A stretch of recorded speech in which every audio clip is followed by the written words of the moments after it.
नमस्कार दोस्तों आपने सुना होगा ना, don't put all your eggs in one basket. पर क्या होता है जब आप टू मैनी बास्केट्स ले लेते हो? समझ ही नहीं आता कि कौन सा अंडा किस बास्केट में रखा हुआ था। आज हम बात करने वाले हैं एक ऐसी ही छुपी हुई गलती के बारे में जो मैक्सिमम म्यूचुअल फंड इन्वेस्टर्स बिना सोच समझ के कर देते हैं, जिसको हम कहते हैं ओवर डाइवर्सिफिकेशन। हाँ दोस्तों, म्यूचुअल फंड में ज़्यादा फंड्स लेना हमेशा सेफ नहीं हो सकता। कभी कभी ये गलती आपके रिटर्न्स को भी खा जाती है और आपको पता भी नहीं चलता। आज मैं आपको एक रियल कहानी के ज़रिए ये समझाने की कोशिश करूँगा कि ये गलती आखिर होती क्या है, लोग इसे कैसे कर देते हैं और कैसे आइडेंटिफाई करें कि आप भी इस ट्रैप में फंसे हुए हो या नहीं, और सबसे इंपॉर्टेंट कैसे निकला जाएगा इस ट्रैप से बिल्कुल स्मार्टली। तो चलिए शुरू करते हैं एक सिंपल कहानी से। कहानी में किरदार रख लेते हैं राजीव। एक 35 साल का है, आईटी प्रोफेशनल है, अच्छी सैलरी है और हर महीने 15,000 एसआईपी करता है। एक दिन उसने मुझे अपना पोर्टफोलियो भेजा जिसमें 12 म्यूचुअल फंड स्कीम थी। मैं हैरान, large cap, flexi cap, small cap, ELSS, hybrid, thematic, सब कुछ था उसके पोर्टफोलियो में। मैंने उससे पूछा, राजीव भाई ये इन्वेस्ट किया है या म्यूजियम बनाया है? उसने बोला, भैया डाइवर्सिफिकेशन अच्छा होता है ना। तो मैंने एक एग्जांपल दिया, एक बिरयानी बनानी हो और उसमें तीन टाइप का चावल, 4 टाइप का मसाला और 2-3 और अलग अलग डिश डाल दो तो बिरयानी मिलेगी या खिचड़ी? उसने कहा, भैया खिचड़ी। मैंने भी बोला, बस वही तुम अपने पोर्टफोलियो के साथ कर रहे हो।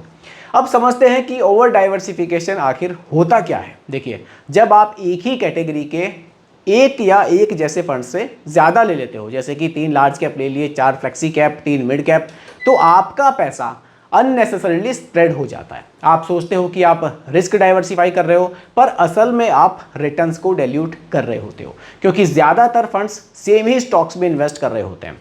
Reliance, Infosys, HDFC bank, TCS, सब में बराबर पैसा, तो आपको बेनिफिट आखिर होगा कैसे? अब सवाल ये भी आता है कि कैसा पता चलेगा कि आपका पोर्टफोलियो ओवर डाइवर्सिफाइड है या नहीं है। देखिए, सिंपल समझते हैं। अगर आपके पास 6-7 से ज़्यादा फंड्स हैं और हर नए यूट्यूब वीडियो या दोस्तों के कहने पर आप एक नया फंड अपने पोर्टफोलियो में ऐड कर लेते हो और आपको खुद याद नहीं कि फंड का क्या ऑब्जेक्टिव है, तो समझ जाओ कि आप भी इस ट्रैप में फंसे हुए हो। इसका नुकसान क्या है, इसको समझिए। पहला, रिटर्न्स कम हो जाते हैं, अच्छे फंड्स का इंपैक्ट डाइल्यूट हो जाता है। दूसरा, ट्रैक करना मुश्किल हो जाता है, 10 फंड्स के एनएवी और परफॉर्मेंस को देखते देखते आदमी बोर हो जाता है। और तीसरा, डुप्लीकेशन होता है।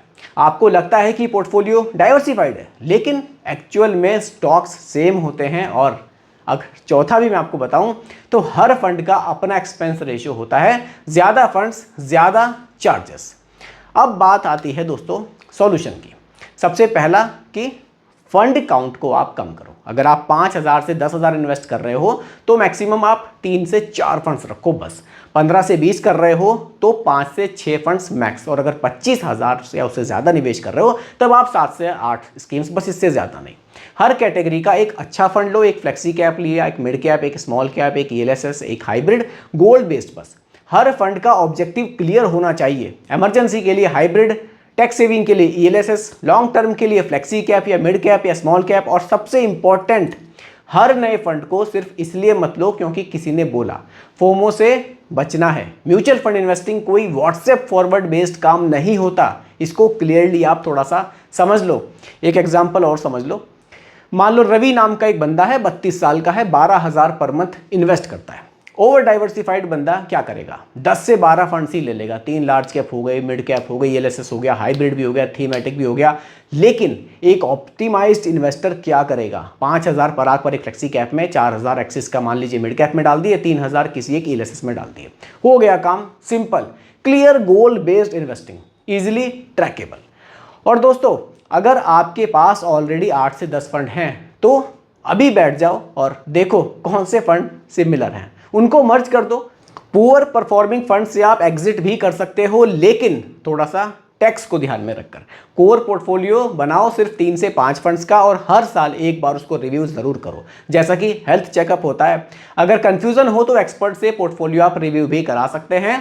एक न्यूट्रल ओपिनियन बहुत काम करता है। राजीव ने जब अपने 12 फंड से 4 फंड्स किए, flexi cap, mid cap, ELSS और हाइब्रिड, तो उसका पोर्टफोलियो इतना सिंपल हो गया कि वो खुद हर 6 से 8 महीने में उसका इजीली रिव्यू कर लेता है। और उसके रिटर्न्स भी इम्प्रूव हुए। उसने मुझे एक लाइन बोली जो मुझे आज भी याद है। अब लगता है कि इन्वेस्टमेंट हो रहा है, पहले तो लगा था कि म्यूचुअल फंड की दुकान मैंने खोल ली है। तो दोस्तों, अगर आप भी हर नए फंड को अपने पोर्टफोलियो में डालते जा रहे हो सिर्फ नाम को देखकर, तो आज ही सोच समझकर पोर्टफोलियो को आप सिंप्लीफाई करो। कॉम्प्लिकेशन से रिटर्न्स कभी नहीं मिलता, हमेशा रिटर्न्स आपको क्लैरिटी से मिलेगा।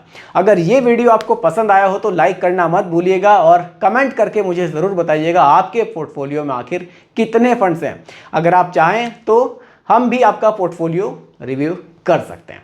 पॉसिबल होगा तो करेंगे, आप भेजिएगा ज़रूर, क्योंकि देखिए क्या होता है ना, फिर कमेंट्स बहुत सारे आने लगते हैं, तो सभी का तो पॉसिबल नहीं है। वैसे मेरा एक दूसरा चैनल भी है, इन्वेस्ट विद राहुल के नाम से, आप चाहें तो वहाँ मुझे पोर्टफोलियो शेयर कर सकते हैं, वहाँ मैं पोर्टफोलियो के रिव्यू करता रहता हूँ। बाकी दोस्तों, वीडियो पसंद आई हो इसको लाइक शेयर करना मत भूलिएगा, दोस्तों के साथ ज़रूर शेयर करिएगा और मिलते हैं जल्दी एक और नई वीडियो के साथ। धन्यवाद।